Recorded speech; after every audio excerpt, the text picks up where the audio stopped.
Udah. Assalamualaikum warahmatullahi wabarakatuh. Kami dari kelompok 6 akan mempresentasikan materi perkuliahan yang berjudul Fungsi dan Peranan Guru dalam Kegiatan Bimbingan Konseling di Sekolah. Kelompok kami beranggotakan 1. Cahyani Pramudita, kedua Arianto Ramadan, saya sendiri, ketiga Amelia Fitri, keempat Anggis Fernanda, kelima Amar Weda, keenam Bayu Aditya. Materi fungsi guru dalam kegiatan bimbingan konseling, peranan guru dalam kegiatan bimbingan konseling, tugas guru dalam operasional bimbingan di luar kelas. Untuk materi pertama, fungsi guru dalam kegiatan bimbingan konseling akan dibacakan oleh Saudara Amar Weda. Dipersilakan. Baik, terima kasih Bung Ari. Fungsi dan peranan guru dalam kegiatan bimbingan konseling. Program bimbingan dan konseling adalah suatu program yang memberikan layanan khusus yang dimaksudkan untuk membantu individu. Menurut Kostor yang dikutip oleh Gibson dan Michel pada tahun 1981. 1. Fungsi guru dalam kegiatan PK. Menurut Sardiman tahun 2001, 142 menyatakan bahwa ada 9 peran guru dalam kegiatan PK, yaitu yang pertama, informator. Guru diharapkan sebagai pelaksana cara mengajar informatif, laboratorium, studi lapangan, dan sumber informasi kegiatan akademik maupun umum. Yang kedua, organisator. Guru sebagai pengelola kegiatan akademik, silabus, jadwal pelajaran, dan lain-lain. Yang ketiga, motivator. Guru harus mampu merangsang dan memberikan dorongan serta reinforcement untuk mendinamisasikan potensi siswa, menumbuhkan swadaya atau aktivitas, dan daya cipta atau kreativitas.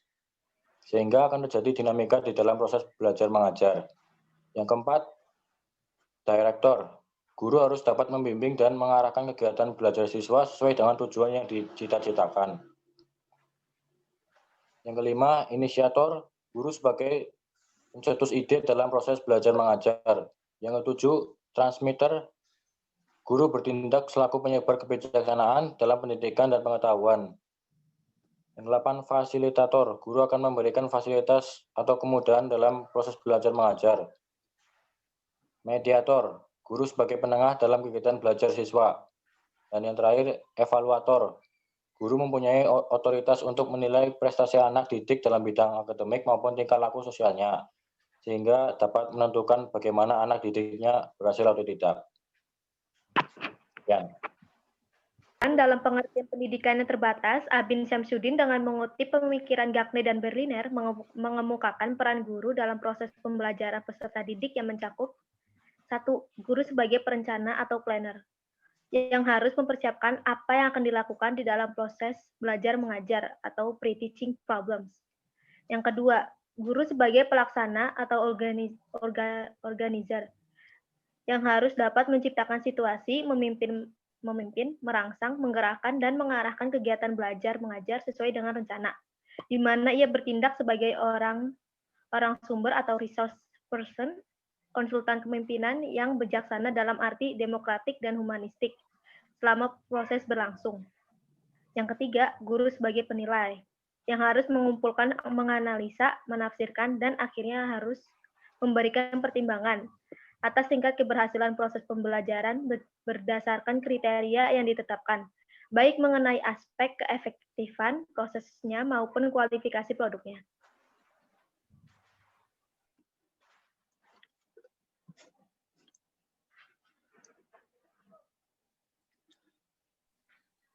Fungsi guru dalam kegiatan BK. Yang pertama, peran guru dalam mata pelajaran. Di sekolah, tugas dan tanggung jawab utama guru adalah melaksanakan kegiatan pembelajaran siswa. Namun, bukan berarti guru lepas dengan kegiatan pelayanan bimbingan dan konseling. Peran dan kontribusi guru mata pelajaran tetap sangat diharapkan guna kepentingan efektivitas dan efisien pelayanan bimbingan dan konseling di sekolah. Bahkan dalam batas-batas tertentu, guru pun dapat bertindak sebagai konselor bagi siswa. Wina Senjaya pada 2006 menyebutkan salah satu peran yang dijalankan oleh guru yaitu sebagai pembimbing. Dan untuk menjadi pembimbing yang baik, guru harus memiliki pemahaman tentang anak yang dibimbingnya. Sementara itu, berkenaan dengan peran guru mata pelajaran dalam bimbingan konseling, Sofyan S. Willis pada 2005 mengemukakan bahwa guru-guru mata pelajaran dalam melakukan pendekatan kepada siswa harus manusiawi religius, bersahabat, ramah, mendorong, konkret, jujur dan asli, memahami dan menghargai tanpa syarat. Serta Prayitno pada 2003 memerinci peran dan tugas tanggung jawab guru mata pelajaran dalam bimbingan dan konseling, yaitu sebagai berikut.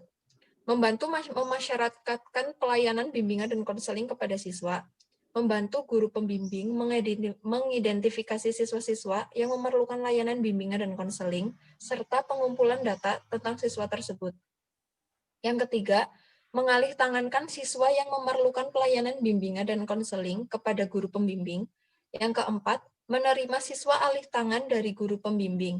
Yang kelima, membantu mengembangkan suasana kelas, hubungan guru-siswa, dan hubungan siswa-siswa yang menunjang pelaksanaan pelayanan pembimbingan dan konseling. Memberikan kesempatan dan kemudahan kepada siswa yang memerlukan layanan bimbingan dan konseling untuk mengikuti kegiatan yang dimaksudkan, berpartisipasi dalam kegiatan khusus penanganan masalah siswa, serta membantu pengumpulan informasi yang diperlukan dalam rangka penilaian pelayanan bimbingan dan konseling, serta upaya tindak lanjutnya. Implementasi kegiatan BK dalam pelaksanaan kurikulum berbasis kompetensi sangat menentukan keberhasilan proses belajar mengajar. Oleh karena itu, peranan guru kelas dalam pelaksanaan kegiatan BK sangat penting dalam rangka mengefektifkan pencapaian tujuan pembelajaran yang dirumuskan. Selanjutnya, peran wali kelas oleh Peran wali kelas sebagai pengelola kelas tertentu dalam pelayanan bimbingan dan konseling, wali kelas berperan 1. Membantu guru pembimbing atau konselor melaksanakan tugas-tugasnya, khususnya di kelas yang menjadi tanggung jawabnya. 2. Membantu guru mata pelajaran melaksanakan peranannya dalam pelayanan bimbingan dan konseling, khususnya di kelas yang menjadi tanggung jawabnya. 3. Membantu memberikan kesempatan dan kemudahan bagi siswa, khususnya di kelas yang menjadi tanggung jawabnya, untuk mengikuti layanan dan atau bimbingan dan konseling. 4. Berpartisipasi aktif dalam kegiatan khusus bimbingan dan konseling, seperti konferensi khusus, konferensi kasus. 5. Mengalih tangankan siswa yang memerlukan layanan bimbingan dan konseling kepada guru pembimbing dan konselor. 6. Kerjasama guru dan konselor dalam layanan bimbingan dan konseling.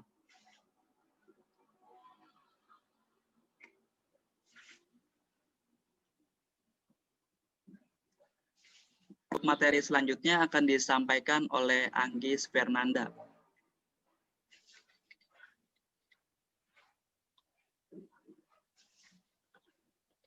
Tugas guru dalam pelaksanaan bimbingan di sekolah. Yang pertama ada tugas guru dalam layanan bimbingan di kelas.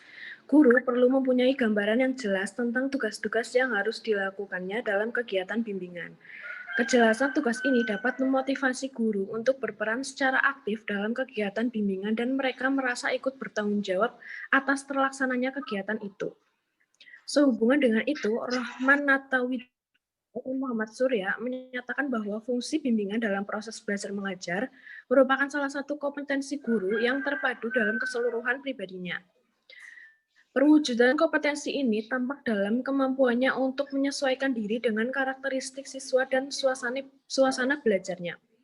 Perilaku guru dapat mempengaruhi keberhasilan belajar. Misalnya, guru yang bersifat otoriter akan menimbulkan suasana tegang, hubungan siswa dengan guru menjadi kaku, keterbukaan siswa untuk mengemukakan kesulitan-kesulitan sehubungan dengan pelajaran menjadi terbatas, dan sebagainya. Oleh karena itu, guru harus dapat menerapkan fungsi bimbingan dalam kegiatan belajar mengajar.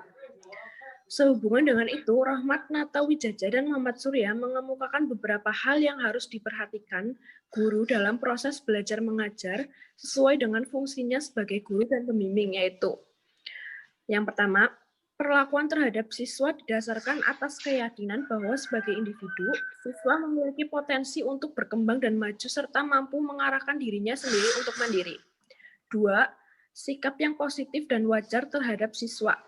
3. Perlakuan terhadap siswa secara hangat, ramah, rendah hati, dan menyenangkan. 4. Pemahaman siswa secara empatik. 5. Penghargaan terhadap martabat siswa secara individu. 6. Kepekaan terhadap perasaan yang dinyatakan oleh siswa dan membantu siswa untuk menyadari perasaannya itu. Kemudian, kesadaran bahwa tujuan mengajar bukan terbatas pada penguasaan siswa terhadap bahan pengajaran saja, melainkan menyangkut pengembangan siswa menjadi individu yang lebih dewasa. Yang terakhir, penyesuaian diri terhadap keadaan yang khusus. Abu Ahmadi mengemukakan peran guru sebagai pembimbing dalam melaksanakan proses belajar mengajar sebagai berikut. Menyediakan kondisi-kondisi yang memungkinkan setiap siswa merasa aman. 2. Mengusahakan agar siswa-siswa dapat memahami dirinya. 3. Mengembangkan sikap dasar bagi tingkah laku sosial yang baik. Tingkah laku siswa yang tidak matang dalam perkembangan sosialnya ini dapat merugikan dirinya sendiri maupun teman-temannya. 4. Menyediakan kondisi dan kesempatan bagi siswa untuk memperoleh hasil yang lebih baik. 5. Membantu memilih jabatan yang cocok sesuai dengan bakat, kemampuan, dan minatnya. Di samping tugas-tugas tersebut, guru juga dapat melakukan tugas-tugas bimbingan dalam proses belajar sebagai berikut. 1. Melaksanakan kegiatan diagnostik kesulitan belajar. Dalam hal ini, guru mencari atau mengidentifikasi sumber-sumber kesulitan belajar yang dialami oleh siswa dengan cara 1. Menandai siswa yang diperkirakan mengalami masalah dengan jalan melihat prestasi belajarnya yang paling rendah atau berada di bawah nilai 2, mengidentifikasi atau di bawah 3. Menelusuri bidang yang mana siswa mengalami kesulitan yang menyebabkan nilainya rendah. Dengan demikian dapat ditemukan salah satu sumber penyebab timbulnya kesulitan belajar. 4.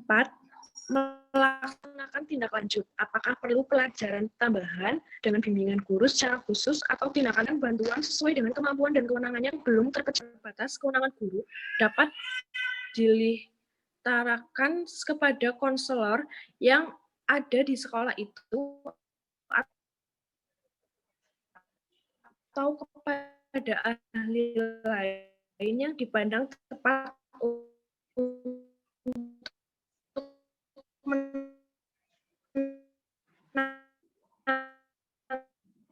menangani masalah tersebut. Kemudian akan dilakukan oleh Bayu Aditya Firdaus. Yang kedua, tugas guru dalam operasional bimbingan di luar kelas. Tugas guru dalam layanan bimbingan tidak terbatas dalam kegiatan proses belajar mengajar atau dalam kelas saja, tapi juga kegiatan-kegiatan bimbingan di luar kelas. Tugas-tugas bimbingan itu antara lain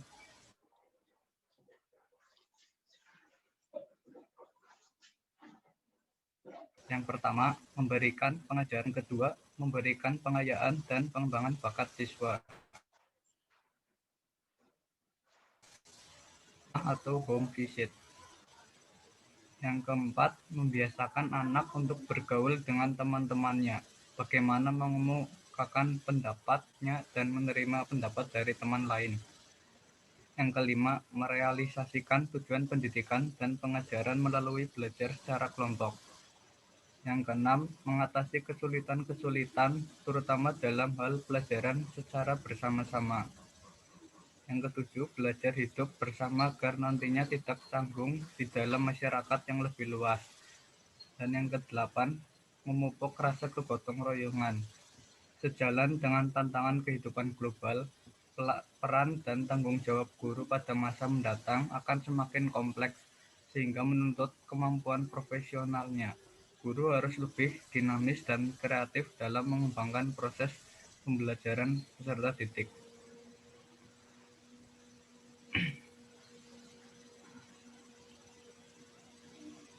Sekian.